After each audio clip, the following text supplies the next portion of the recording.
आज किसी को नौकरी की मजबूरी है, किसी को सुंदरता की मजबूरी है, किसी को किसी की मजबूरी है, क्या क्या मजबूरियां। लेकिन राम कहाँ आते हैं? राम जी तो आज भी आने को तैयार हैं, लेकिन कोई कौशल्या तो होना चाहिए। राम जी को किसी ने कहा राम जी अवतार लेके आओ ना एक बार। राम जी बोले दूध कौन पिलाएगा, दूध पिलाने वाली माँ कौशल्या तो है नहीं। जो दूसरे के बेटा को, जिसकी माँ ने आपके बेटे को वनवास में भेजा है, उसी के बेटे के लिए आपके छाती से दूध की धारा निकल रही है। ऐसा वात्सल्य भाव जब आ जावे तब समाज में राम जी का आगमन होता है।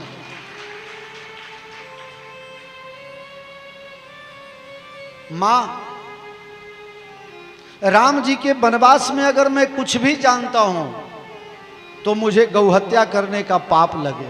मां, एक पूरा गांव ब्राह्मणों का चारों तरफ से दीवार बरंडा बना करके घेर करके, अब बीच में पेट्रोल का 2 4 5 टंकी डाल दो और उसमें पूरा और फिर आग लगा दो और पूरे ब्राह्मण का गांव जल करके राख हो जाए और उस ब्राह्मण के गांव को जलाने का जो पाप लगता है वो पाप मुझे लगे अगर मैं राम वनवास में कुछ भी जानता हूं। मां, राम वनवास में अगर मैं निमित्त हूं तो ब्राह्मण हो करके जो वेद नहीं पढ़ता है, शास्त्रों का अध्ययन नहीं करता है, उसको जो पाप लगता है वो पाप मुझे लगे। क्षत्रिय हो करके प्रजा का पालन नहीं करता है और उसको जो पाप लगता है वो पाप मुझे लगे अगर मैं राम वनवास में कुछ जानता हूं। मां, वैश्य हो करके, धनवान हो करके भी अगर कोई धर्म के लिए पैसा खर्चा नहीं करता है, वो जो पाप लगता है वो पाप मुझे लगे अगर मैं इस विषय में कुछ जानता हूं। सेवा की नौकरी मिली है और सेवा से दिल चुरा करके मुफ्त का पैसा खाने वाले को जो पाप लगता है वो पाप मुझे लगे। चारों वर्ण में अपने वर्ण को छोड़ करके दूसरे वर्ण का जो काम करता है उसको जो पाप लगता है वो पाप मुझे लगे। मां, गुरु मेरी माता, गुरु माता अरुंधति और गुरु महाराज वशिष्ठ दोनों को मार देने का जो पाप लगता है वो गुरु हत्या का पाप मुझे लगे जो मैं राम वनवास में कुछ जानता हूं। कौशल्या जी ने भरत जी के मुंह पर हाथ रख दिए। भरत जी, अगर कोई स्वप्न में भी ऐसा मान ले या बोल जाए तो उसको रौरव नरक में जाना पड़ेगा। मैं जानता हूं तुम राम के प्रिय हो और राम तुम्हें प्रिय हैं। मां, मैं तो राम से मोहब्बत जरूर करता हूं, लेकिन मेरी मां ने राम को वनवास दिया और तुम कहती हो अभी भी राम हमसे मोहब्बत करते हैं, तो इसका कुछ प्रमाण है? हम कैसे मान लें कि राम जी अभी भी हमको प्रेम करते हैं? बेटा, मुझे मालूम है जब राम जी जंगल में जाने लगे और मेरे पास आए आशीर्वाद लेने के लिए तो निकलते निकलते मुझसे कहा, हे मां, जब भरत जी आ जावे और उनको गद्दी पर बैठा दिया जाए और सब बड़े लोग आशीर्वाद देने जाएं, उस समय हे मां तुम जाना और अपना दोनों हाथ 2 बार भरत के माथे पर रखना, एक बार मेरे तरफ से और एक बार जानकी के तरफ से। भरत जी के माथे पर हाथ रख करके आशीर्वाद देना कि भाई तेरा युग जो राज है वो युग युग तक चलता रहे, तुम चिरंजीवी हो। मां, एक बात और है, राम जी ने कौशल्या जी से कहा है, मां अगर संभव हो तो किसी दूत को गद्दी पर बैठाया जाएगा तो राजगद्दी का मुहूर्त निकाला जाएगा।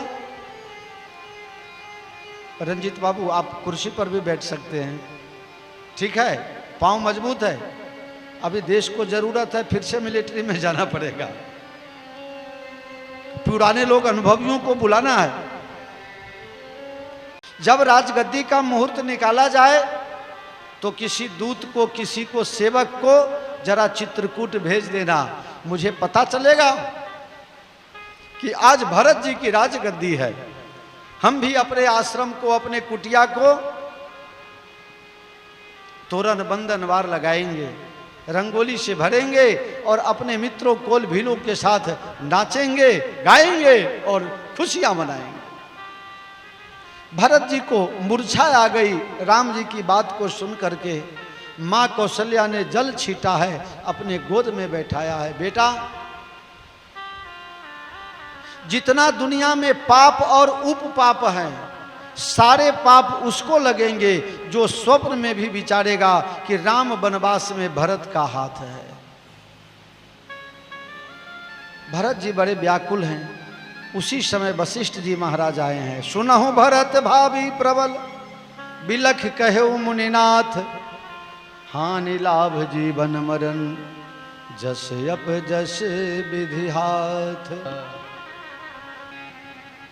सुनहु भरत भावी प्रबल, बिलख कहो मुनिनाथ, हानि लाभ जीवन मरण, जस अप जस विधि हाथ। हे भरत जी, संसार में 6 वस्तु मनुष्य के बस में नहीं है। चाहे आप कितना भी कुछ कर लो, लेकिन जीवन आपके हाथ में नहीं है और मरण भी आपके हाथ में नहीं है।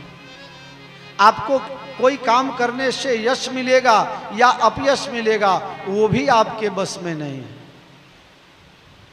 एक भजन आप लोगों ने सुना, मैं एक लाइन आपको सिर्फ बताऊं।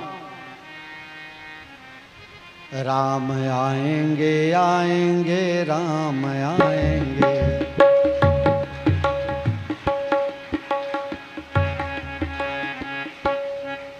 मेरी कुटिया के भाग आज जाग जाएंगे, राम आएंगे, मेरी कुटिया के भाग आज जाग जाएंगे, राम आएंगे।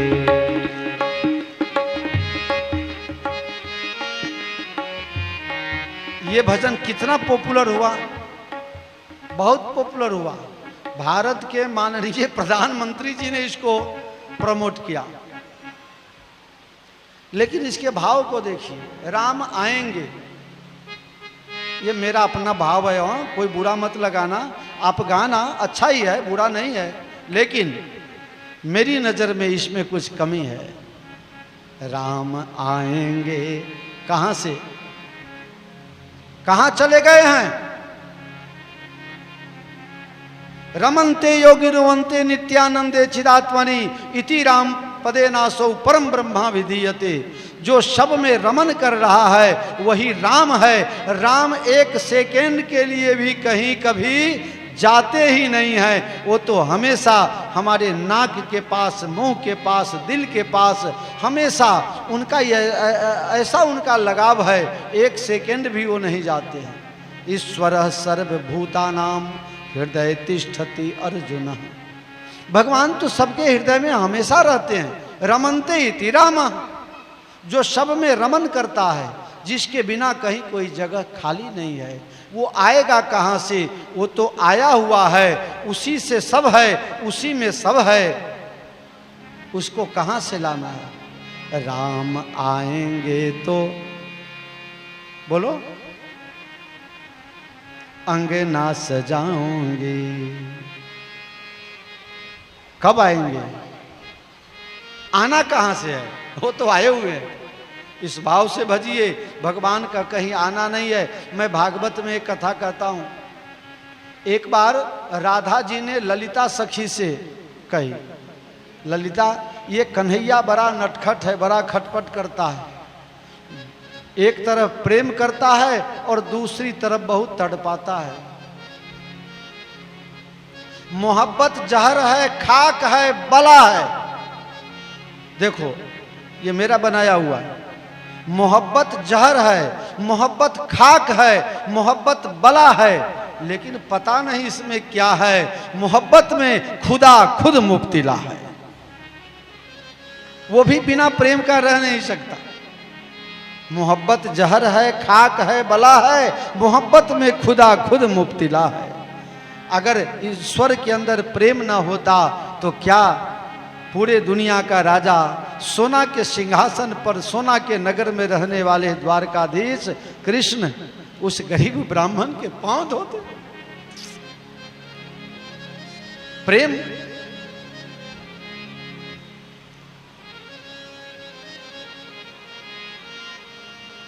भरत जी, जन्म मरण, जश अपजश, हानि और लाभ, ये तीनों मनुष्य के हाथ में नहीं है। आप कर्म कीजिए और जो मिले उसमें संतोष रखिए। इस दुनिया में जो भी आता है सबको जाना पड़ता है। किसी के जाने से हम दुखी होते हैं और किसी के जाने से हम सुखी होते हैं। जिसके जाने से हमें दुख हो तो समझो कोई अच्छा इंसान था, उसके लिए रोना नहीं चाहिए। रोना तो उसके लिए चाहिए कि जो जीवन भी बिगाड़ा, मरण भी बिगाड़ा, हे भगवान अब वो कहाँ जाएगा, कैसे रहेगा, उसके लिए रोना चाहिए। साहेब बंदगी से पितुहित भरत कीन जस करनी, पितुहित भरत करे सो मुख लाख जाई नहीं बरनी, सो मुख लाख जाई नहीं बरनी, सो मुख लाख जाई नहीं बरनी। भरत, रोना उसके लिए चाहिए कि जिसने अच्छा काम नहीं किया है, मरने के बाद उसकी दुर्गति निश्चित है। रोना उसके लिए चाहिए जो ब्राह्मण होकर के वेद नहीं पढ़ता। रोना उसके लिए चाहिए जो मैंने आपको सब पहले गिना दिया है। भूप भरत जस पिता तुम्हारा। भरत, आपके पिता भूप राजा दशरथ ऐसे महाराज थे जिनके लिए रोना। राम बिरह करी, सोचे मरना तो है तो राम के विरह में क्यों न मरे, ताकि नाम ऐसा हो जाए बेटा वनवास में गया और बाप वियोग न सह सका और मर गया। ऐसा बाप एक ही हुआ, दूसरा कोई हुआ नहीं। भरत जी, मैं लिख करके दे सकता हूं, भयउ न है को हो बनहारा। दशरथ जी जैसा राजा न कोई था, न कोई है और न आगे होगा। चिंता छोड़िए, उनकी अंतिम क्रिया कीजिए। सरजू नदी किनारे अगर चंदन का भार लाया गया है, बहुत सी लकड़ियां इकट्ठा करके उनका अग्नि संस्कार किया गया है। 16 दिन का शोक घोषित किया गया है। सभी क्रियाएं जहां जहां ब्राह्मणों ने कहा 1 रुपया दो, वहां उन्होंने लाखों रुपया दिया है। पितुहित भरत कीन जस करनी, सो मुख लाख जाए नहीं बरनी। 1 लाख मुख से भी उसका वर्णन नहीं हो सकता है। 16 दिन शोक के बीत गए और आज संसद का अधिवेशन हुआ है। मंत्रीगण, परिवार के लोग, प्रजा के लोग, प्रजाजन, प्रियजन, पुरजन, मंत्रीगण, सब के सब संतजन, सब लोग शोक सभा में आए हुए हैं। आज पहली बार, पीढ़ियां बीत गई ना भाई, आज कुछ पीढ़ियां ऐसी हैं कि जो पहली बार दशरथ महाराज के बिना सिंहासन को देख रहे हैं। लोगों को आंख सजल हो गए। शोक प्रस्ताव रखा गया। सबसे पहले वशिष्ठ जी महाराज बोले, दशरथ जी के गुण का वर्णन किया, राम प्रेम का वर्णन किया और वर्णन करते करते सजल नेत्र हो गए। अंत में वशिष्ठ जी ने कहा, भरत जी, पिताजी की 2 आज्ञा थी, राम जी का वनवास जाना, आपका राजगद्दी होना। आप अभी राजा बन जाइए। बिना राजा की प्रजा घोड़ा बिना लगाम का जैसे हो जाता है, इसलिए आप राजा बन जाइए और जब राम जी आएंगे तो राजगद्दी उनको सौंप दीजिएगा। तुरंत मां कौशल्या खड़ी हुई। भरत, पूत पथे गुरु आयसु अहई, पूत पथे गुरु आयसु। हे बेटा, गुरु जी की आज्ञा पथ्य के जमाने, पथ है, पथ, पथ नहीं पथ्य। पहले जब पैरासीटामोल, डोलो, ये सब दवाई सब नहीं निकला था, तब जल्दी लोगों को बुखार नहीं उतरता था। बुखार लगे तो 10 दिन 15 दिन माँ बहन जो भी हो वो सब बगल में बैठे बैठे और पानी में कपड़ा भिगा भिगा करके माथा पर रखे, फिर वो कपड़ा गर्म हो जाए तो फिर ठंडा करे और फिर उसको लगावे। इस तरह से बुखार गर्मी को चूसा जाता था, तब जाके 10 दिन 15 दिन महीना दिन में ठीक होता था। तो जब आदमी बीमार हो जाता था पहले, अब ऐसी दशा नहीं है इसलिए लोगों को पता नहीं चलता है। तो जब आदमी बीमारी से ठीक हो जाता था तो पहली बार जब उसको भोजन दिया जाता था तो डॉक्टर क्या कहते थे, बार्लिश देना। बार्लिश कुछ होता है? अब नहीं होता है? होता है, बहुत हल्का होता है। हाँ, और नहीं तो जरा मूंग उबाल करके मूंग का पानी पिला दीजिएगा। अनाज है लेकिन वो जरा जितना कैलोरी चाहिए, जो एनर्जी चाहिए वो उसमें मिल जाता है। तो पहली बार बीमारी ठीक होने के बाद जो पहली बार उसको खुराक दिया जाता है उसको पथ कहते हैं।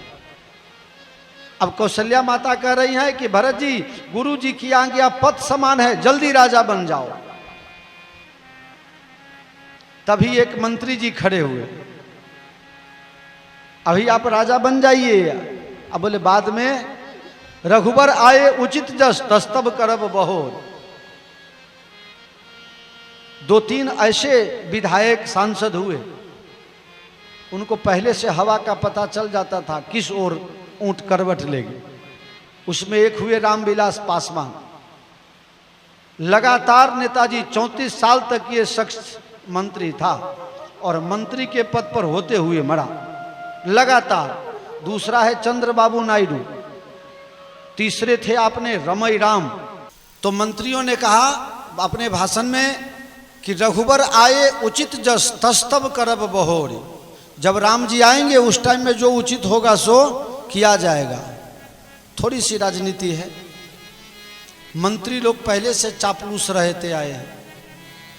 आपको अगर काला झंडा नहीं दिखाया जाएगा तो समर्थन जारी रखेंगे, अगर आपको काला झंडा दिखाया जाएगा पब्लिक आपसे नाराज हो जाएगी तो हम लोग फिर दल बदल के आ जाएंगे, फिर हम लोग दूसरी पार्टी में चले जाएंगे। गुरु महाराज का हो गया, माताजी का प्रवचन हो गया, मंत्रियों का प्रवचन हो गया, अब सबकी नजरें ठहरी हैं भरत जी की ओर। भरत जी खड़े हुए, सबको प्रणाम किया और सबसे पहले कहा जब मनुष्य का समय खराब होता है तो नजदीक से नजदीक का आदमी हो वो भी भला विचारना छोड़ देता है, वो भी कुछ ऐसा सलाह देता है जिससे आपका भला हो नहीं सकता। जो आपका खाने वाला था, आपका गाने वाला था, आपके साथ रहने वाला था, ऐसे लोग भी कहते हैं मैं पास में था, मैं बहुत समझाता था, समझता ही नहीं था। मेरा समय कितना खराब है मैं इसी से समझ सकता हूं कि गुरु महाराज भी ऐसा कैसे समझ गए कि मैं गद्दी पर बैठ जाऊंगा। गुरु महाराज मुझे गद्दी पर बैठने के लिए कह रहे हैं, ये मेरे लिए बड़े दुर्भाग्य की बात है। रही बात माँ की, माँ का मुझ पर बड़ा प्रेम है। माँ के नज़रों में तो राम और भरत दोनों अलग है ही नहीं, हम दोनों एक हैं। इसलिए माँ पुत्र प्रेम में हमें गद्दी पर बैठने के लिए कह रही है। और मंत्रीगण, आप लोगों से पूछता हूँ, मुझे राजा बना करके आप लोग अपना कौन सा उल्लू सीधा करना चाहते हो? आप अपना कौन सा काम निकलवाना चाहते हो मुझे राजा बना करके, ये तो बताओ। अरे आप लोगों ने सोच कैसे लिया कि भरत राजगद्दी स्वीकार कर लेगा? हे गुरुदेव, आपको वंदन करते हैं, आपने सत्य की राह बताई, लेकिन जहां प्रेम होता है वहां सत्य दूसरा नंबर में चला जाता है। सत्य प्रेम से ऊपर नहीं है, प्रेम से नीचे है, एक सीढ़ी नीचे है। सबसे ऊपर प्रेम है। आपने कैसे सोच लिया कि आप कहेंगे और मैं राजा बन जाऊंगा? आपकी आज्ञा पालन करना, सिरोधार्ज करना मेरा फर्ज है, लेकिन मेरी भी कुछ बात है, उसको मैं रखना चाहता हूं। बोले क्या बात है? मेरी मां कह रही है कि बेटा तू पत्थ खा ले। अरे पत्थ कौन खाएगा जिसकी बीमारी ठीक हो गई है, अभी बीमारी का पता ही नहीं चला। मैं आप लोगों से पूछना चाहता हूं, किसी को शनि की 7.5 ग्रह दशा खराब चल रही हो, उसको 100 बिच्छी एक साथ काट लेवे, उसको पांव में वायु प्रकोप के कारण वो अपना ठेहुना मोड़ भी नहीं सकता हो, ग्रह दशा खराब हो, वायु प्रकोप शरीर में हो गया हो, 100 बिच्छू एक साथ उसको काट लेवे और उसको 2 बोतल इंग्लिश पिला दीजिए, वो कौन सी बीमारी होगी? सबने कहा भरत जी क्या बोल रहे हैं, लेकिन बोले कौन? सब अंदर में विचार कर रहा है ये कौन सी बात है। भरत जी ने कहा मेरी माँ की बुद्धि खराब हुई, वो मेरे लिए शनि की 7.5 आ गई, मेरे पिताजी मर गए, ये मुझे बात की तकलीफ हो गई, राम जी का वनगमन हुआ, वो 100 बिच्छू एक साथ काटे, इससे भी बड़ी वेदना हमें मिल गई, और इस पर से सत्ता रूपी मदिरा आप सब हमें पिलाना चाहते हैं, तो ये बीमारी कौन सी होगी पहले वो बताइए। बीमारी का पहले निदान हो जाए तब तो डॉक्टर दवाई उसको दे पाएंगे। ये कौन सी बीमारी है? प्रजा लोग, मंत्री लोग सब के सब माथा झुका के बैठ गए। अब तो किसी के पास उत्तर नहीं है, सब क्या बोले? भरत जी ने कहा मेरे पास इसका जवाब है, आप सब मुझे आशीर्वाद दें, जिसकी इच्छा हो साथ दें, नहीं तो आशीर्वाद दें। प्रातः काल चली हों प्रभु पाही, सुबह प्रातः काल होते होते हम राम जी के पास जाएंगे, राम जी के चरणों में प्रणाम करेंगे, और वो जो आज्ञा देंगे वही हम करना चाहते हैं। जिसकी जिसकी इच्छा हो राम दर्शन की, सबके सब तैयार हो जाए। भरत जी ने किसी की बात नहीं मानी, लेकिन किसी को बुरा भी नहीं लगा। एक ने कहा थोड़े हैं नेताजी, एक मंत्री ने कहा कि थोड़े समय के लिए राजा बन जाते तो क्या होता, 2-4 करोड़ बना लेते, अपना बैठे बैठे खाते। भरत जी ने कहा अगर आप सब मिलकर के मुझे जबरदस्ती राजा बना दोगे तो ये पृथ्वी पाताल में चली जाएगी। देखिए रामचरितमानस पूरे मर्यादा से परिपूर्ण है। भरत जी राजगद्दी नहीं ले रहे हैं और कह रहे हैं कि अगर मुझे राजा बनाओगे तो ये पृथ्वी पाताल में चली जाएगी। भाई ऐसा क्यों? कितने राजा बनते हैं, बिगड़ते रहते हैं, पृथ्वी तो कभी पाताल में जाती नहीं। भरत जी का भाव है, ये दुनिया भाव से परिपूर्ण है, बिना भाव के भगवान मिलते नहीं, चाहे पैसा कितना भी हो। भाव ये बताया गया है संतों के पास, जो मैंने सुना वो आपको सुना रहा। भरत जी ने अपनी माँ कैकेयी से माता का संबंध तोड़ लिया, आज से तू मेरी माँ नहीं। तो भरत जी ने माता किसको माना? कौशल्या जी को? नहीं, सीता जी को। अरे चौपाई के साथ सीता ही भरत मात सम मानी, तो धरती भई भरत की नानी। अब आप लोगों को समझ में आ गई बात। सीता ही भरत मात सम मानी, तो धरती, सीता को भरत जी ने माता मान लिया, तो माता की माता कौन है? सीता जी की माता कौन है? कहां से प्रकट हुई? भई प्रगट कुमारी भूमि बिदारी, जनहितकारी भयहारी। सीता जी कहां से प्रकट हुई हैं? उनकी माता कौन है? धरती। तो भरत जी की कौन हुई? नानी से कोई शादी करना चाहेगा तो कैसा लगेगा? आज एक मैसेज पढ़ा था नेताजी फेसबुक पर कि पहले जब लोग कन्या देखने जाते थे तो कन्या की जो छोटी बहन होती थी ना उसको छुपा देते थे, कहीं कन्या के जगह वो दूसरी पसंद आ जाए, इसलिए कन्या की छोटी बहन को छुपा देते थे। अभी नया फैशन निकला है कि अब अगर कन्या देखने आवे तो कन्या की मम्मी को छुपाओ, सास को छुपाओ।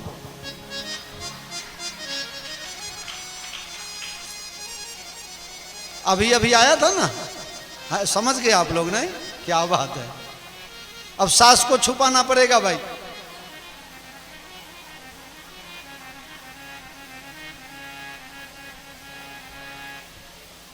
अब दोनों अभी मिल करके मधुर संसार का नन्हा मुन्ना राहे उलाने वाले हैं।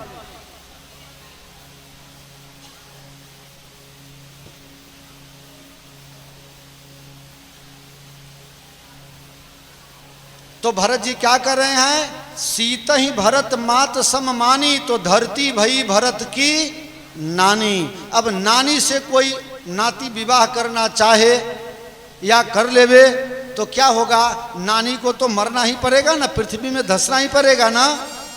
इसलिए कर रहे हैं भरत जी, मोहि राज हठ दई हो, जब ही हठ पूर्वक जबरदस्ती। मैं राजा बनना नहीं चाहता, लेकिन तुम लोग अगर जबरदस्ती राजा बना दोगे तो ये पृथ्वी पाताल में चली जाएगी। ये झगड़ा तो इसी का है, ये टुकड़ा मेरा, ये प्लॉट मेरा, इसी का झगड़ा है। जब यही नहीं रहेगी तो फिर करोगे क्या?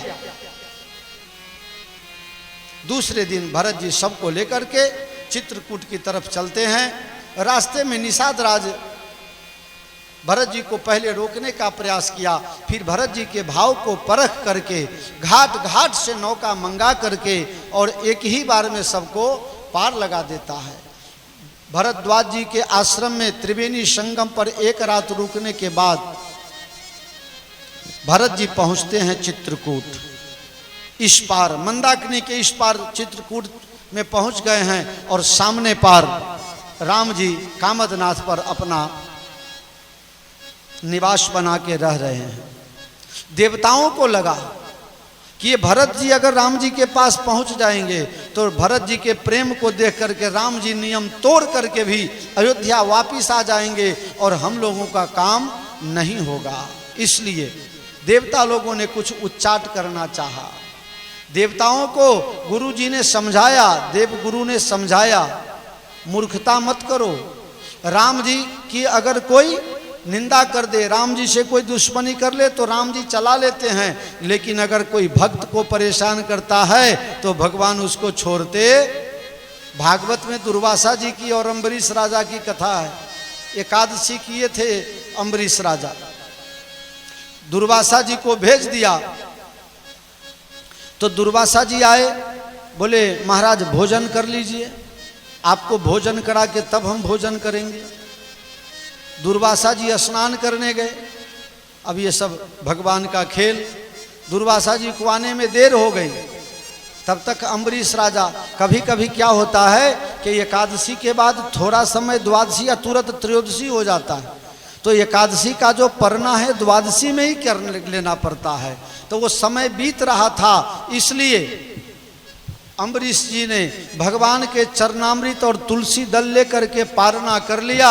दुर्वासा जी आए और श्राप दे दिया, हमें निमंत्रण दिया और हमें खिलाए बिना खा लिया।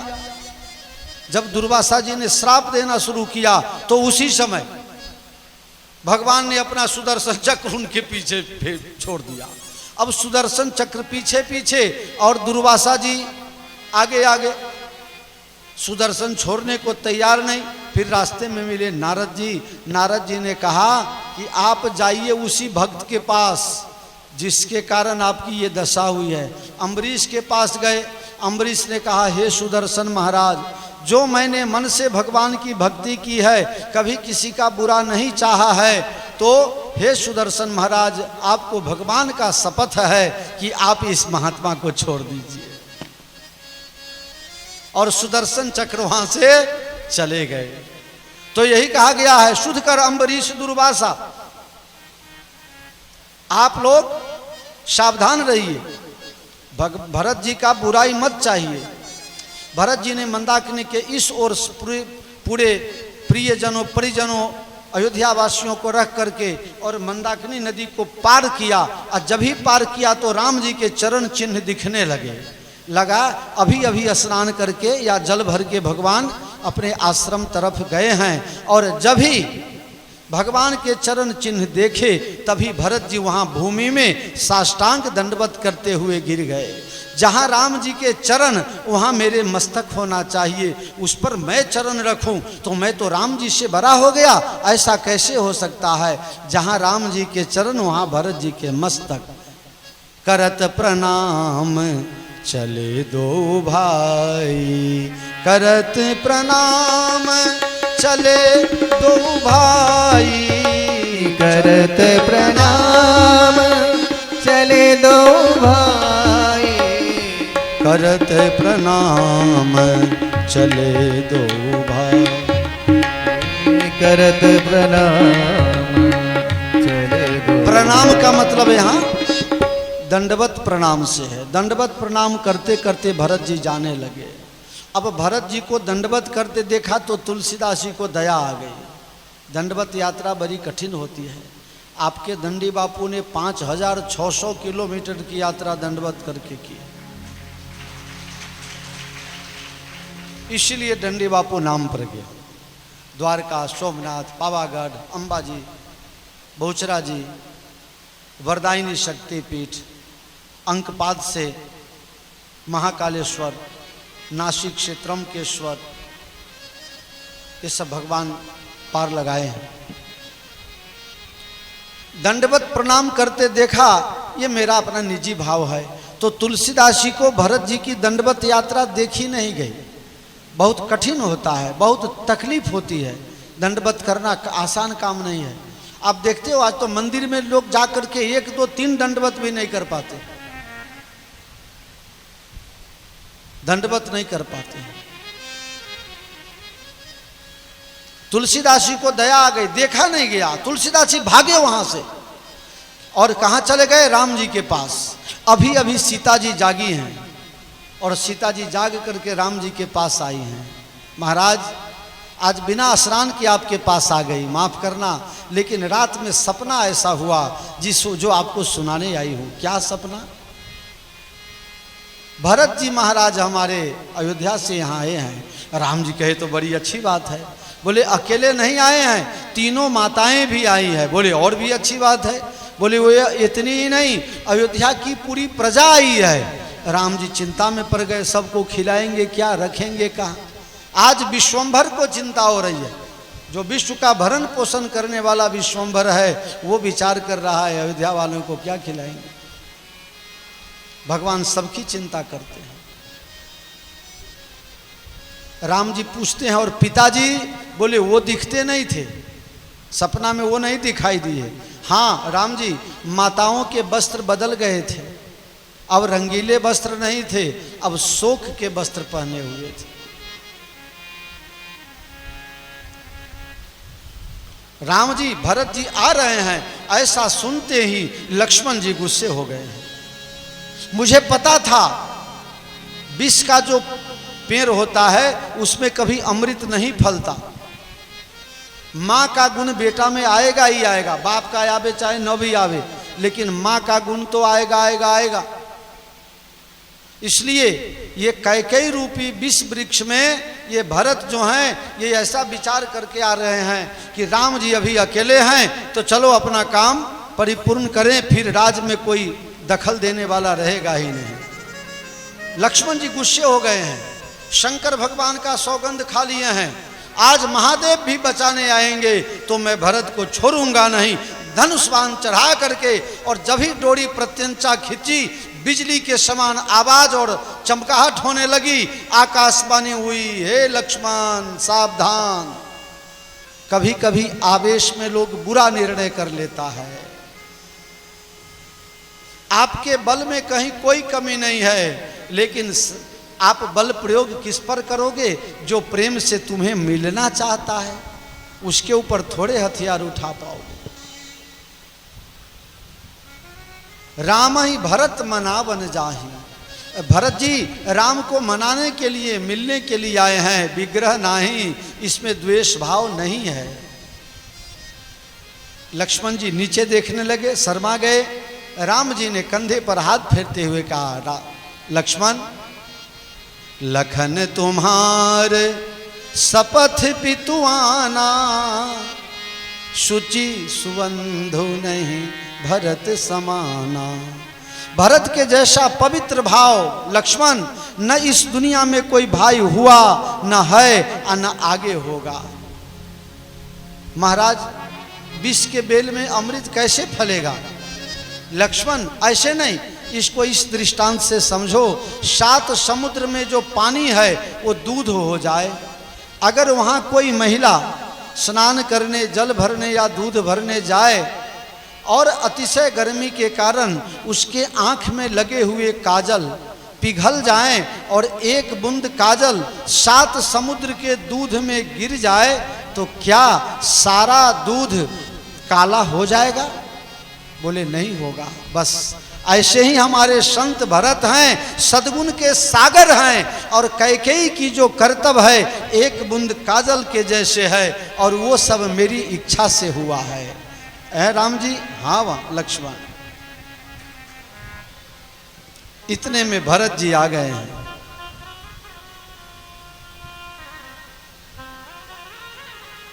दंडवत करते हुए, दंडवत यात्रा करने में बड़ी कठिनाई होती है। 4, 5, 10, 20 दंडवत करो, इसके बाद श्वास फूलने लगता है, श्वास फूलने लगता है। भरत जी मंदाकिनी के तट से दंडवत करते करते आए हैं, श्वास फूल रहा है, जोर जोर से आवाज हो रही है, लेकिन भगवान सोने का ढोंग कर दिए और लक्ष्मण जी पांव दबा रहे थे। अब लक्ष्मण जी देख रहे हैं कि राम जी तो निद्राधीन हैं और भरत जी दंडवत कर रहे हैं। पाहि नाथ कही पाहि गोसाई, अब भूतल परेऊ लकुट की नाई। भगवान मेरी रक्षा कीजिए, रक्षा कीजिए, ऐसा करते हुए दंडवत करते जब ही भगवान के चरण में भरत जी गिरे। अब सेवा छूट जाएगा तो पाप लगेगा, इसलिए राम जी को नींद खुल जाएगी तो वो पाप लगेगा, तो लक्ष्मण जी सेवा भी नहीं छोड़ सकते। और एक संत रो रहा है, दंडवत कर रहा है, परेशान हो रहा है, उसको भी देखा नहीं जा रहा है, क्योंकि भगवान ने कहा है मोते अधिक संत कर लेखा, मुझसे ज़्यादा संत को मानना। तो लक्ष्मण जी ने कहा चलो राम जी की सेवा जाए तो जाए, इन्होंने तो कहा है हमसे ज़्यादा संतों को मानना, इसलिए रहे राख सेवा पर भारू, सेवा को एक किनारे रख करके और राम जी से कह रहे हैं जय सिया राम। राम जी जगे लक्ष्मण भरत प्रणाम करत रघुनाथा, भरत प्रणाम करत रघुनाथा, भरत प्रणाम करत रघुनाथा, करत रघुनाथा। भरत जी आपको प्रणाम कर रहे हैं। उठे राम सुन प्रेम अधीरा, कहूँ पट कहूँ निखंग धनु तीरा। भगवान इतने तेज से दौड़े भरत जी से मिलने के लिए। कहूँ पट, पट मतलब पीताम्बर भगवान का उनके शरीर पर से गिर गया। धनुष कहीं और गिरा, बाण कहीं और गिरा और तरकस कहीं और गिरा। इतने तेज से दौड़े कि किसी को रास्ता का पता ही नहीं चला। इस पर अनेक चर्चाएं होती है, हो सकती है। भगवान जब दौड़े तो कितना चीज गिर गया? 4। भगवान का नियम है ये यथा माम प्रपद्यन्ते तांस तथै भजाम्यहम्। मुझे जो जिस भाव से भजता है उसको मैं उसी भाव से भजता हूं। भरत जी ने 4 चीज छोड़ा है। त्रिवेणी के पास घोषणा कर दिया है, अरे अर्थ न धर्म न काम रुचि, गति न चाह निर्वाण। अर्थ नहीं चाहिए, धर्म नहीं चाहिए, काम नहीं चाहिए और मोक्ष भी नहीं चाहिए।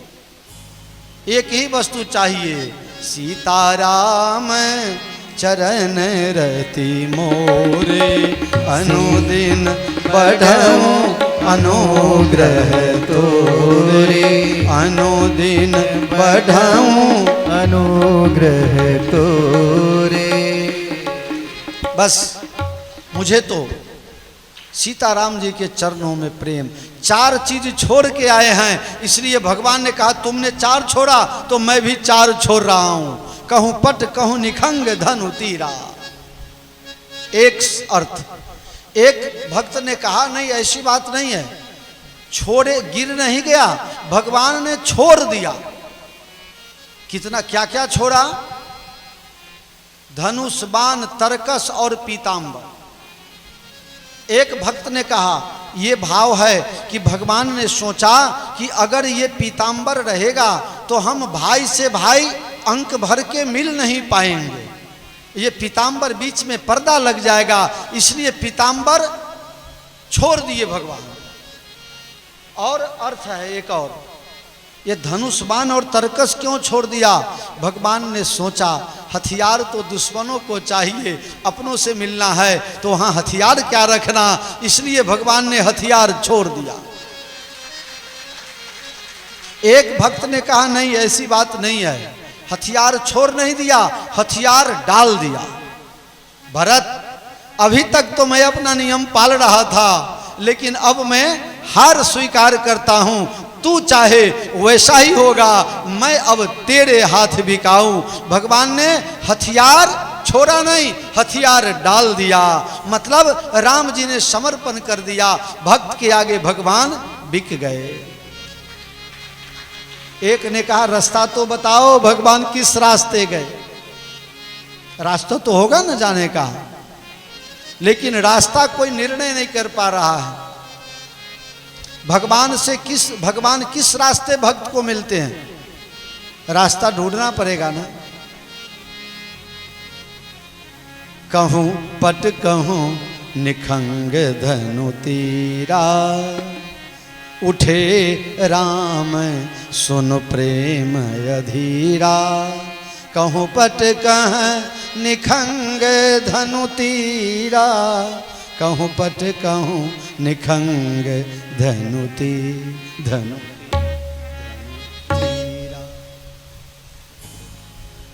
एक भक्त आ गए, हाँ मैं जानता हूं भगवान किस रास्ते से गए। पीतांबर उठाया, धनुष उठाया, तरकस उठाया, बाण उठाया, बोले भगवान इस रास्ते से गए। ये रास्ता है क्या? चार चीज क्या है? अभिवादनशीलस्य नित्यं वृद्धोपसेविनः, चत्वारि तस्य वृद्धन्ते आयुर्विद्याय शोभनम। ये रास्ता छोड़ करके भगवान गए हैं, चार चीज। तो चार चीज हमको और आपको छोड़ना पड़ेगा। अर्थ की इच्छा शांत करनी पड़ेगी। धर्म जो भी करें प्रभु अर्पण करने के लिए, भरत जी आए ना अर्पण करने के लिए। कामना यही होना चाहिए कि राम का दर्शन हो जाए, और मोक्ष यही है कि भगवान का दर्शन होने के बाद भगवान के चरणों में और प्रेम हो जाए, और ऐसा प्रेम हो जाए कैसा, जिस तरह से सुबह में जब कमल खिलता है, अभी तो पूरे भारत में खिला हुआ है, जब कमल खिलता है तो उस पर भंवरा जाता है। भंवरा कमल पर बैठ करके पराग लेने लगता है, लेकिन संध्या का समय होते होते कमल पंख धीरे धीरे बंद हो जाते हैं, लेकिन वो भंवरा वहां से उड़ नहीं पाता है। उसको प्रेम हो गया है कमल से। भंवरा को इतना प्रेम है, भंवरा समझते हैं ना आप लोग, हिंदी में भी भंवरा ही कहते हैं ना, मधुमक्खी का बड़ा रूप भंवरा ही है ना। ठीक, काटा तो नहीं है कभी किसी को, है ना। अब क्या है, आप खूब सुंदर काम करते हो, खूब पैसा कमाते हो, खूब अच्छा अच्छा माल खाते हो, तो भंवरा सोचा थोड़ा हम भी हैं, हाँ थोड़ा मीठा मीठा हम भी पी ले। अरे एक बार तो एक आदमी ने ब्लड डोनेशन करते करते 100 बार पूरा किया, 100 बार ब्लड डोनेट किया। रेड क्रॉस सोसाइटी वाले ने उसकी घरवाली का स्वागत किया। सबने कहा भाई, उसकी घरवाली बोली कि दिया है तो उसने, तो हमारा स्वागत क्यों कर रहे हो? कि आपने नहीं पिया इसीलिए हमने लिया। एक को तो पत्नी ने एक थप्पड़ मारा जोर से गाल पर, जोर से। कहा भाई ये काम हमको थप्पड़ क्यों मार दिया बिना काम का? बोले नहीं थप्पड़ नहीं मारे हैं, आपके गाल पर मच्छर बैठी हुई है, मच्छर। उसको मारे कि जो मुझे पीना चाहिए था। इसलिए बहुत कठिन है डगर पन घट की, बहुत कठिन है डगर पन घट की।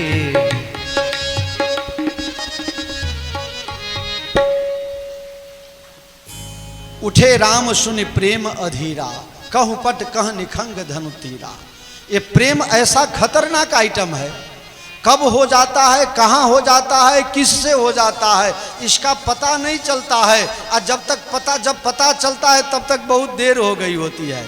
फिर वो गुफा में आपने देखा ना, वहाँ भगवान जब सीता जी को खोजने के लिए बंदर भालू भेजे तो वो सब स्वयं प्रभा की गुफा में गए, तो वहाँ से निकलने का रास्ता नहीं था। वो प्रेम की गुफा है, प्रेम में एक बार आदमी जब घुस जावे तो उसमें से बाहर नहीं निकल पाता है। और वो भौरा जब कमल में बैठता है भर दिन उसमें रहता है, चाहे तो शाम को निकल के जा सकता है, लेकिन कमल कोश बंद हो जाने के बाद एक बार किसी पत्रकार ने पूछा, ए भौरा, पहला नंबर तो ये बंद होने से पहले तू उड़ जाना चाहिए, उड़ते नहीं हो, कोई बात नहीं, लेकिन तुम्हारे में इतनी ताकत है कि तू पेड़ को खोद देते हो, लकड़ी को खोद देते हो, तो लकड़ी को खोदने वाला भौरा क्या कमल के पत्ता को नहीं चीर सकता है? भौरे ने जवाब दिया, चीर तो सकते हैं, उड़ तो सकते हैं, लेकिन प्रेम एक ही बार होता है। प्रेम करके अगर प्रेमी का हृदय चीर देवे तो वो प्रेमी कैसा हो? प्रेम न बारी उपजे, प्रेम न हाट बिकाए, राजा प्रजा जही रुचय, शीश दे ले जाए। भरत जी तो राम जी किस रास्ते गए? उठे राम सुन प्रेम अधीरा। भगवान भक्त को किस रास्ते से मिलते हैं ये रास्ता बताया गया है। आप लोग समझे या ना समझे पता नहीं, मुझे तो जानकारी है कि आप 100 में से एक भी नहीं सुने, समझे नहीं। सुनने में मजा आई लेकिन आप समझे नहीं, क्योंकि मैंने इशारा में बताया। उठे राम सुन प्रेम अधीरा। भगवान पैसा से मिलते हैं तो दुर्योधन के घर खाना चाहिए था, नहीं। भगवान बड़े रूपवान को मिलते हैं तो भगवान कुब्जा को नहीं मिलते, बड़े बलवान को मिलते हैं तो फिर उग्रसेन को नहीं मिलना चाहिए। भगवान 7 बार नहाने वाले को मिलते हैं तो कोलभील तो सर्दी के समय में 3-3 महीना तक नहाता ही नहीं है। भगवान पढ़े लिखे को मिलते हैं तो सबरी कौन यूनिवर्सिटी से पास की थी पता ही नहीं। भगवान मिलते किसको हैं? भक्ति प्रिय माधवा। उठे राम सुन प्रेम अधीरा। भगवान किस रास्ते गए? हाँ, इतने बार कहने के बाद दिमाग में बात हुई, अभी तक तुम भी घूम ही रहे थे। उठे राम सुनो प्रेम अधीरा। भगवान किस रास्ते मिलते हैं भक्त को? जगत में प्रेम ही प्रेम भरा है। कैसा प्रेम? आपको एक सांसारिक प्रेम की बात बताऊं। आप लोगों ने लैला और मजनू का सुना है, किस्सा सुना है? मजनू में कोई रूप नहीं था, कोई रूप नहीं था, लेकिन उसके बिना एक बार लैला बीमार हो गई। भगवान ने कहा जाओ, यमराज को ऑर्डर दिया कि जाओ उसको मंगवा लो। यमदूत गए, यमदूत ने कहा भगवान की आज्ञा से आया हूं, आपको ऊपर चलना है, भगवान बुला रहे हैं। लैला ने जवाब दिया, लैला ने जवाब दिया मुझे भगवान की कोई जरूरत नहीं है। अगर भगवान मुझे बुलाना चाहते हैं तो खुद आएं, लेकिन हाँ सेवक जी जाइए, भगवान को कहिएगा अगर आना हो तो मजनू बन करके आए, बाकी मैं भगवान के पास नहीं जाना चाहता। ये है प्रेम की पराकाष्ठा। उठे राम। भगवान किस रास्ते पे मिले? भगवान धनवान को नहीं मिलते, बलवान को नहीं मिलते, जनवान को नहीं मिलते, बुद्धिमान को नहीं मिलते, रूपवान को नहीं मिलते। भगवान उसको मिलते हैं जिसको प्रेम होता है। और भरत प्रेम मूर्ति तनुआही। भरत जी राम के प्रेम की मूर्ति हैं, राम धर्म की मूर्ति हैं और भरत जी प्रेम की मूर्ति हैं। धर्म वही है जहाँ प्रेम है, और जहाँ प्रेम है वहीं भगवान आ जाते हैं। भगवान किस रास्ते से गए? प्रेम के रास्ते से गए। प्रेम गली अति साकरो तामे दो न समाए।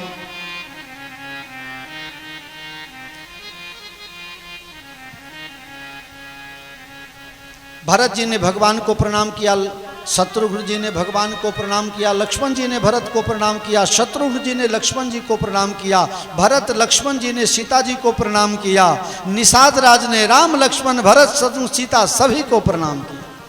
सब एक दूसरे के तरफ देख रहे हैं,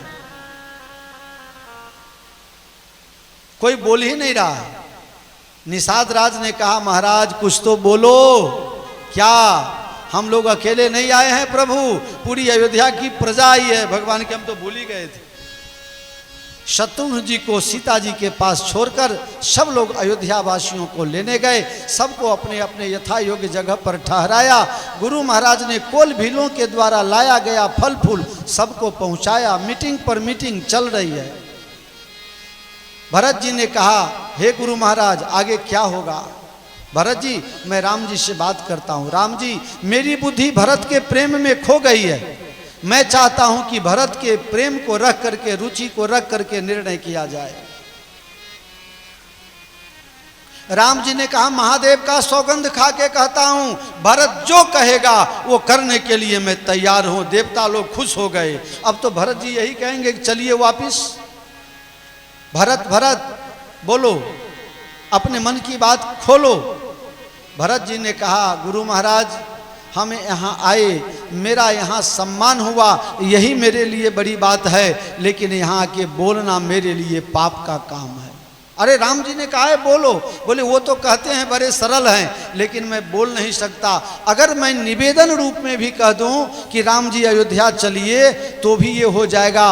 अभी तक दशरथ महाराज कहते थे वो राम जी करते थे, अब भरत जी कहते हैं वो राम जी करते हैं, तो मैं इनडायरेक्टली अपने आप को राजा माना जाऊंगा और राज आज्ञा से राम जी को बुलाया नहीं जा सकता।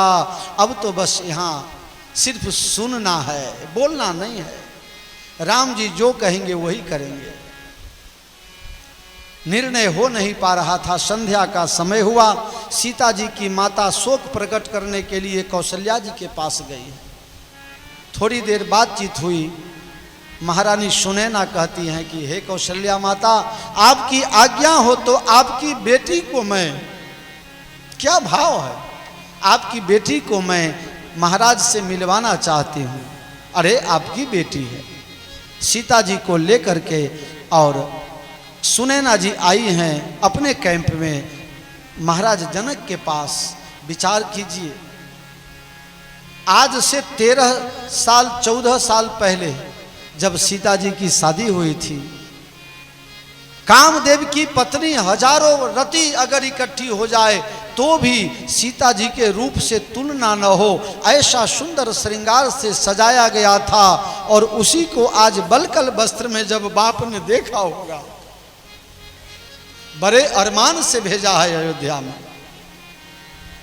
पुत्री पवित्र किए कुल दो, पुत्री पवित्र किए दुल के, पुत्री पवित्र किए कुल दो, पुत्री पवित्र कुल किए। महाराज जनक कुछ न बोल पाए, एक ही शब्द कहा बेटा तूने दोनों कुल का उद्धार कर दिया। बेटा कितना भी लायक होगा ना तो एक बाप के कुल का उद्धार करेगा, लेकिन बेटी अगर लायक हो गई तो 2 कुल का उद्धार कर देती। बेटी तुम्हें देख करके मुझे संतोष हुआ हो गया। मैंने जिस लाड से प्यार से तुमको पढ़ाया बढ़ाया और विवाह के समय जो कहा था मात सास ससुर गुरु सेवा करे हो, पति रुख लखी अपने आप को धन्य महसूस कर रहे हैं। सुख दुख की बातें हुई, बाप बेटा में जिस आत्मीयता से बात नहीं होती, बाप और बेटी में बड़ी आत्मीयता से बात होती है। मेरा अपना निजी अनुभव भी है। बाप अगर गुस्सा में है, ध्यान देना, बाप अगर गुस्सा में है और उसी टाइम में बेटा अगर पानी भर के ले आवे, पिताजी पानी पी लीजिए ठंडा हो जाइए, बाप उसको एक थप्पड़ मारेगा, झगड़ा और बढ़ जाएगा, क्रोध और बढ़ जाएगा। लेकिन उसी समय 16 साल की जवान बेटी, बाप गुस्सा में है, बाहर से आया है, गुस्सा में है, बोल रहा है, हल्ला कर रहा है, अब बेटी ग्लास में पानी भर के सिर्फ इतना कह देवे, पापा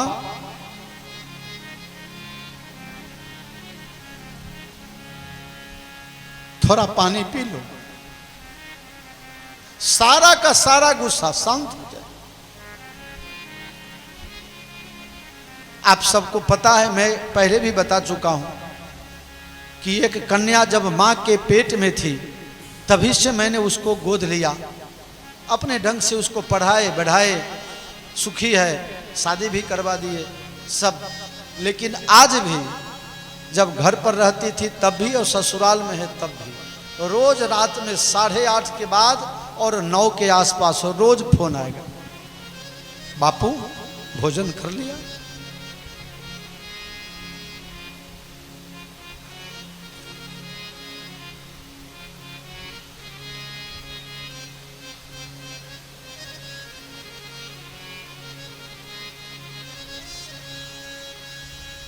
बापू दवाई भूलना नहीं।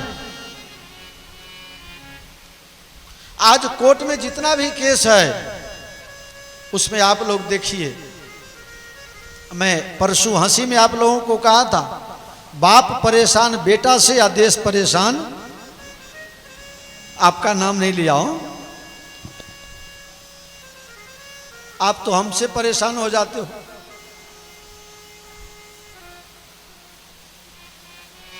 आज नेताजी इतने परेशान हो गए हमारे चलते, मैं उस समय आपका मुंह देखा, मैं बोल नहीं सका। आपको अपने लिए दुख नहीं था, आपके लिए रंज नहीं था, वो भी मैं समझता हूं कि आप रंज क्यों हुए, दुखी क्यों हुए। लेकिन हनुमान जी की कृपा समझिए या भगवान की इच्छा समझ लीजिए, मैं जल्दी कभी किसी को कुछ कहता नहीं हूं। कहीं आत्मीयता से कुछ कह दिया तो बड़ा जल्दी सही साबित हो जाता है। आप चाहते थे, उससे भी पहले आपको लाना पड़ेगा ना बेटा। 16/7 की बात थी, क्या है 16/7 को, तुम्ही से पूछ रहा हूं। 16/7 का दिन क्या आता है?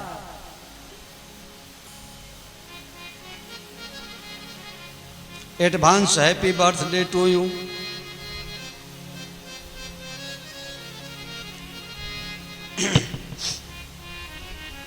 पुत्री पवित्र किए कुल दो, पुत्री पवित्र किए कुल दो,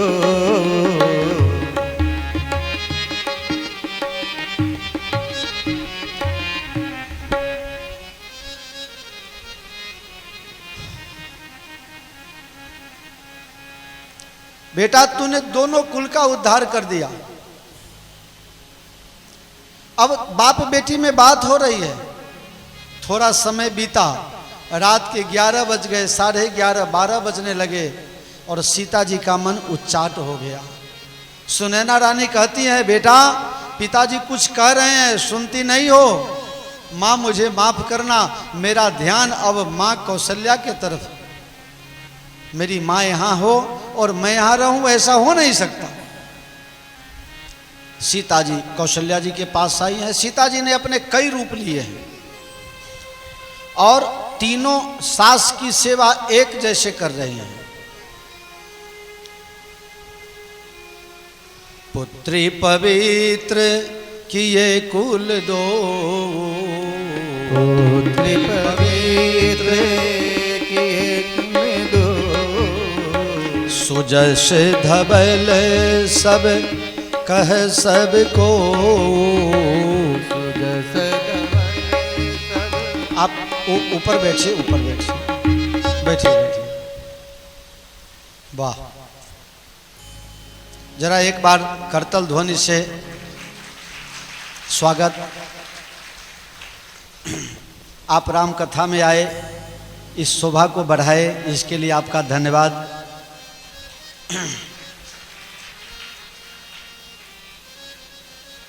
कौशल्या जी ने जानकी जी को थोड़ा सा उलाहना दिया, बेटा इतने दिन के बाद पिताजी मिले तो आज रात वहीं रुक जाती, थे तो सब जंगल में।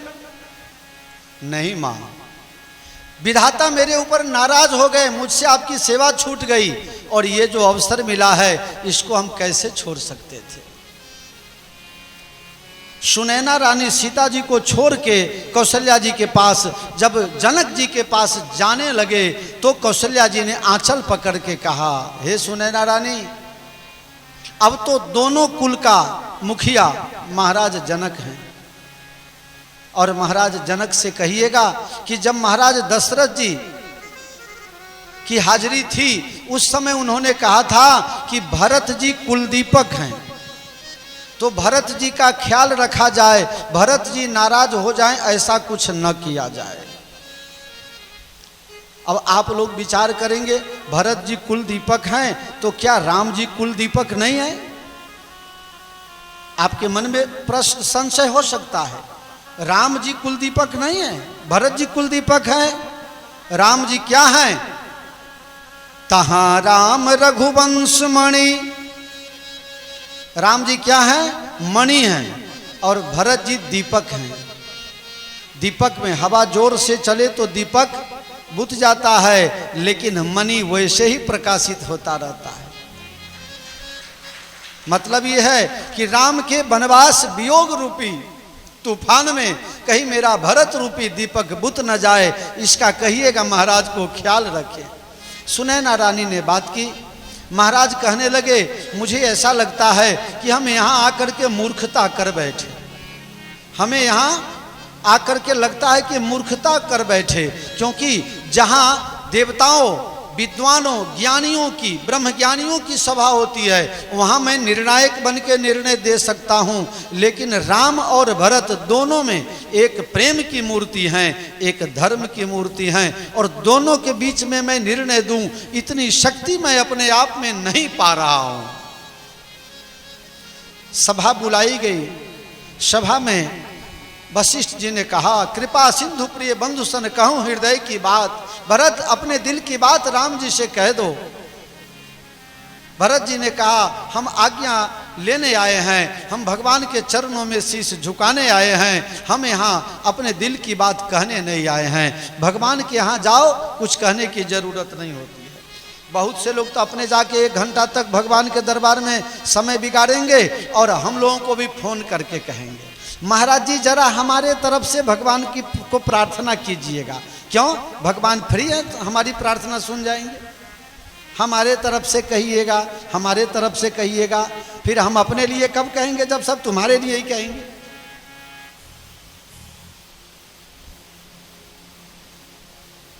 भगवान के दरबार में आप जाइए, बात खत्म, हाजिरी हो गई। भगवान के दरबार में कुछ मांग, उनका नाम है अंतर्यामी। जो अंतर की बात जान जावे वो अंतर्यामी, उसे कहने की क्या जरूरत है। एक भिखारी था राजा के दरबार में, प्रतिदिन आता था राजा से मिलने के लिए, लेकिन उसको अंदर आने ही नहीं दिया जाता था। बाहर से सिक्योरिटी गार्ड वाला भगा देते थे। आ गए महाराज से मिलने के लिए, और वो भीख कुछ लेता नहीं था, एक ही बात कहता था, महाराज से मिलना चाहते थे। तुम हो कौन? बोले दलितर हूँ, भिखारी हूँ, गरीब हूँ। तो पैसा ले लो। बोले नहीं, महाराज से मिलना। महाराज फ्री होते नहीं थे, मिलते नहीं थे। एक दिन किसी संजोग से महाराज फ्री हो गए, तो महाराज ने कहा कि भाई कोई बाहर हो तो देखो, बुला लो। सिपाही ने कहा और तो कोई नहीं है, एक भिखारी है, रोज आता है। महाराज दया में आ गए, बुला लीजिए। आया, महाराज साहब पूछे कौन हो? बोले मैं करोड़पति, अरबपति, खरबपति भिखारी हूं। महाराज ने कहा तू बाहर कह रहा था हम गरीब दलित भिखारी हैं, यहां कहते हो करोड़पति, अरबपति, खरबपति भिखारी। महाराज जब मैं आपसे दूर था तो मैं गरीब भिखारी था, आपके पास आकर के भी अगर मेरी गरीबी रह गई तो आपकी दौलत किस काम की है? आपके पास आने के, अग्नि के पास आने के बाद क्या फिर ठंडी लगती है? महाराज प्रसन्न हो गए और उसको अपना मंत्री बना दिया, मंत्री नियुक्त कर दिए। बुद्धिर यस्य बलम तस्य। भरत जी ने कहा निवेदन रूप में भी अगर कहें तो आज्ञा हो जाएगी, इसलिए मैं कुछ नहीं बोलूंगा। राम जी ने कहा तुम कुछ नहीं बोलोगे तो हम कुछ बोलेंगे। क्या? किसी का बाप मरने की तैयारी में हो और प्राण जाता ना हो, उसको कुछ कहना हो, कुछ खाना हो, कुछ देखना हो, तो बेटा लोग आकर के पूछता है बाबूजी आपका प्राण कहाँ लटका हुआ है, अंतिम इच्छा क्या है? तो किसी के बाप ने 2 वचन दे दिए अपने बड़े बेटा को और छोटे बेटा को, तुम ये करना तुम वो करना। बेटा ने कह दिया हाँ हम दोनों करेंगे। अब बाप मर गए, अब बेटा मुकर गए, तो क्या बाप के आत्मा को शांति मिलेगी? बोलो बोलो आप लोग। नहीं मिलेगी तो बोलो ना। आजकल तो कोई बाप को मानता नहीं है तो फिर बोले कैसे? सवाल ये हो जाता है। भरत जी की आंख में आंसू आ गए। भगवान हम समझ गए। भरत जी 14 वर्ष तक आपको कठिनाई है, आपको दुख सहना पड़ेगा। आप अपने नियम को पालन कर सकते हो, लेकिन मैं तो आपके प्रेम में बिका हुआ हूं। मैं अगर नियम को पालन कर सकूं उसमें मुझे आपके सहयोग की जरूरत है। पितु आयुष पालिह 2 भाई, तो लोक में वेद में प्रशंसा होगी। भगवान अयोध्या नहीं आएंगे? नहीं। आपके लिए राजगद्दी की तैयारी हो चुकी है।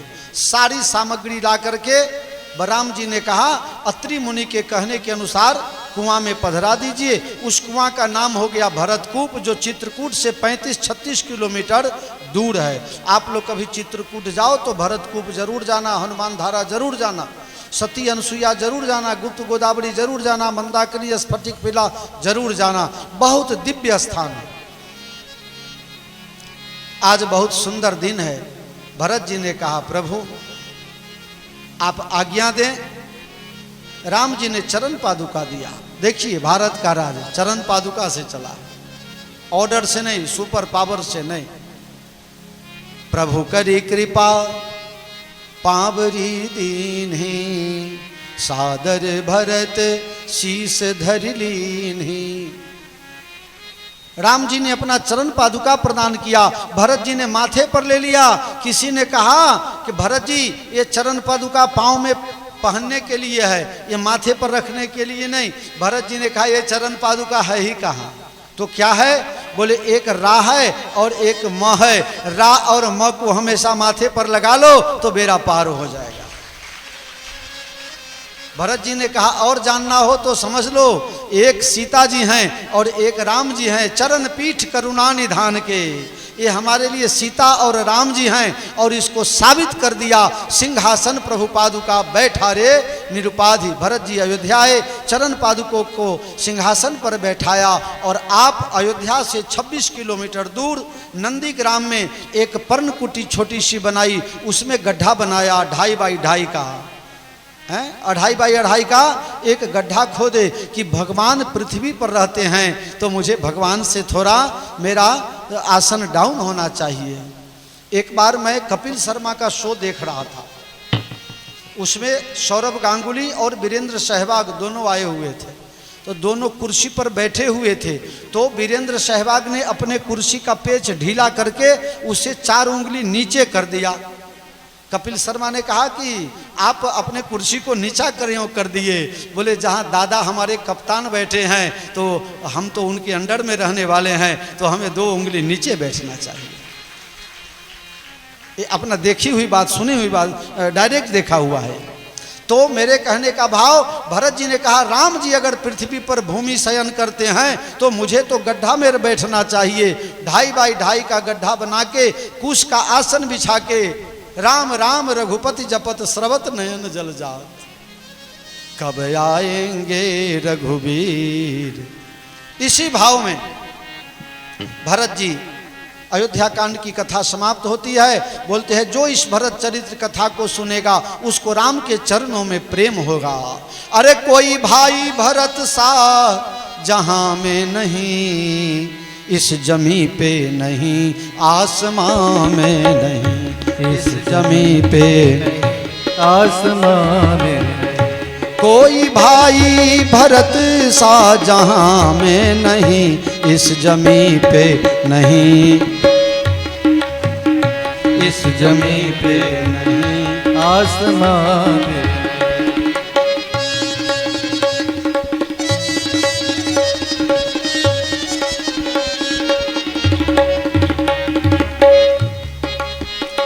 मेरी खुशियों के खातिर वो जीता सदा, मेरी खुशियों के खातिर वो जीता सदा। मेरी खुशियों हो, मेरी खुशियों के खातिर वो जीता सदा। फर्ज सच्चा है भाई का फर्ज सच्चा है भाई का करता अदा। छोड़ मुझको न उसका है अपना कोई, छोड़ मुझको न कोई है उसका कहीं, चाहत में नहीं अरे माँ में नहीं, कोई भाई भरत सा जहां में नहीं, इस जमी पे नहीं, आसमां में नहीं, इस जमी पे नहीं, आसमां में नहीं, इस जमी पे नहीं, आसमां में। राम जी ने सोचा चित्रकूट में अयोध्या वाले आके अब बहुत परेशान करते हैं, एक जगह साधु को ज़्यादा रहना ठीक नहीं, साधु तो चलता भला है, ये जग जोगी वाला फेरा, आज यहाँ कल और है बसेरा।